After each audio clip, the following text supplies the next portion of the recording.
Service impact analysis. Well, simply said, identify how service interruptions affect business. Business impact analysis can also be done,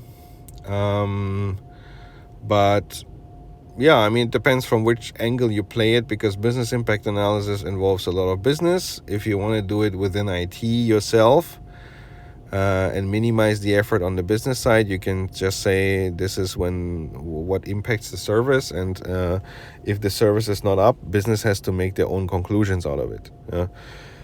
Because business impact analysis might require a bit more deep dive into processes that are not covered by IT.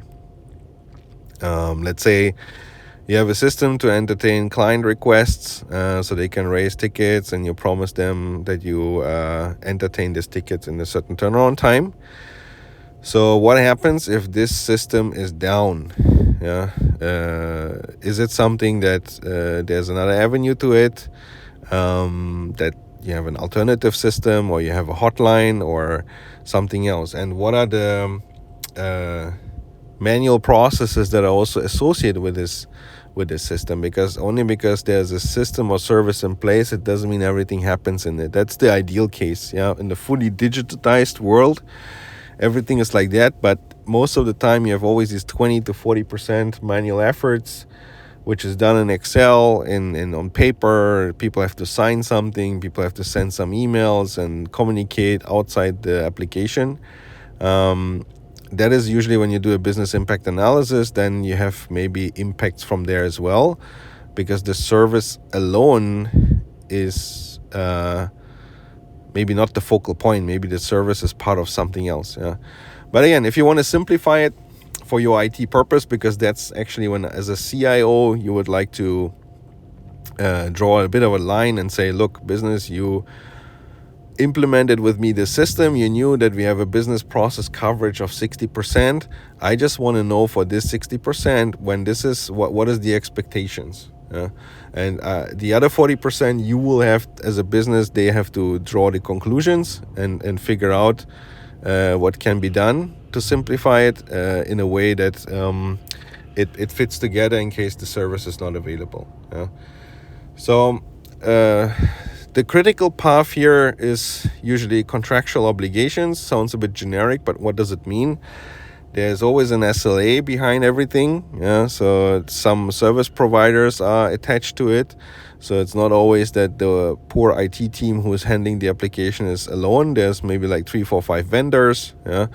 And important thing is that when you do this service impact analysis, that you go all the way through and say, if I have 4 hours to do this, but I need an hour to figure out that I have to do this, there's only 3 hours left for someone else.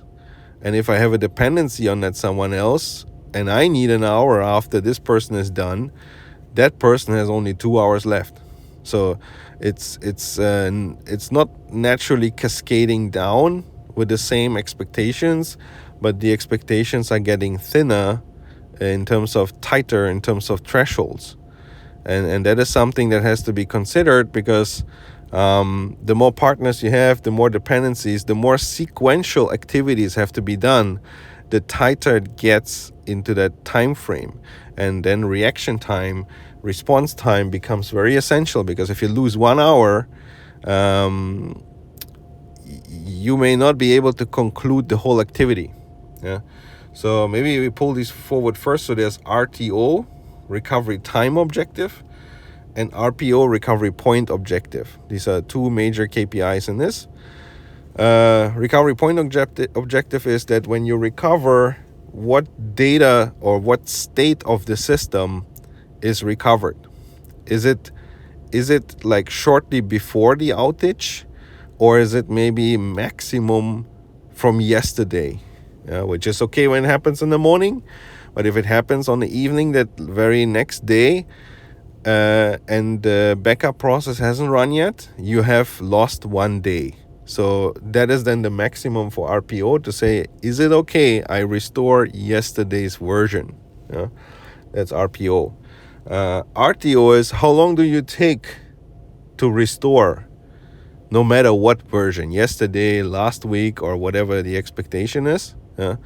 So how long does it take for you to recover this? So starting with activities of noticing, getting the backup, setting it up, running it, testing it, releasing it back to the business. All that is in the recovery time objective, measured in hours or sometimes measured in minutes. Yeah? And therefore, again, when you look at contractual obligations and you say, I have an RTO of 4 hours, yeah, but your vendor has also an RTO of 4 hours because you say, well, it's just fair, it's not going to work. It's not going to work for you because you have maybe half an hour, or let's say even when you just use 10 minutes to get everything sorted and communicated to the vendor and they start working immediately, it's already minus 10 minutes. So if they take their full 4 hours, you even have no time to verify, which maybe takes you also a few minutes. So whatever they have done, you have to verify and approve it. So that's your 20 minutes. So that's nearly half an hour gone from these 4 hours. So your vendor should have at least like something 2 or 3 hours RTO. And therefore, that is usually the most important thing to discuss with the business and say, well, you want an RTO of 4 hours, but it means the vendors have to have a tighter RTO that makes the stuff very expensive. So if we allow the vendors a standard RTO of 4 hours, you may have to live with 6 hours RTO on our side because we have to cover it from the end, from the start to the end. Is that okay for 6 hours? You're paying for 4, but you're getting 6. Is that okay? And the alternative, what is the alternative? The alternative is not to have any vendors. Is that cheaper? Is that better? Yeah. Is it we have to have our own people on standby? It's always a business case discussion. Therefore, it's very critical. I mean, starting from a service impact analysis and say when the service is down, how long does it take to recover? Is the business fine with that? Yeah. And experience shows if you do it the other way around and say, what do you expect? Of course, they come up with like ridiculous numbers. And you have to justify why it doesn't work, and it's a wrong discussion. You should be saying, okay, what is possible with the current, let's say, sweet spot in terms of budget and constraints? And is that reasonable? Can you find a way for 6 hours to do something useful that when we recovered in these 6 hours, that your business can continue? Because you have to consider when the system is down, there might be manual workarounds. Manual workarounds cause additional work afterwards to put it back into the system when it's up. So that's the whole interconnection. So that's the tricky part. Recommendation here, keep it simple.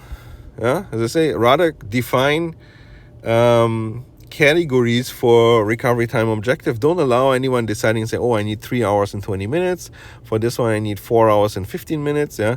Build categories and say 6 hours, who falls into the 6 hours category? Because vendors give me a standard 4 hours, so 6 hours will be fine. Anyone in it or anyone want to be out? And anyone who want to be out of it has two decisions. Either you have more time, then it gets cheaper, or you have less time, then it gets more expensive. Yeah? And set also these standard RPOs and agree on outliners. That's the same thing. So I recover from yesterday. Worst case, yesterday. Is that okay? If I get anything earlier, fine. Yeah. But yesterday or 2 days old, that's the best I can do. That's what I can guarantee, because maybe yesterday's backup also went wrong. Yeah?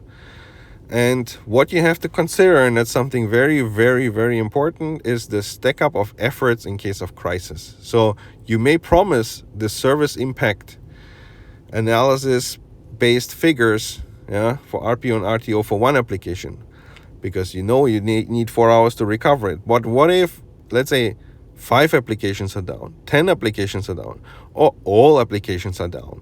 Then you have to work in parallel. Can you do it? If it's different vendors, maybe, yeah. Otherwise, it's sequential, because you have to test certain dependencies. One system is up, then the second system is up. You have to see if they talk to each other. You have to have a sequence how to restore, and that makes the whole thing tricky. So you have to also plan for the black day where everything is down, and you have to work one by one. How much time does this take?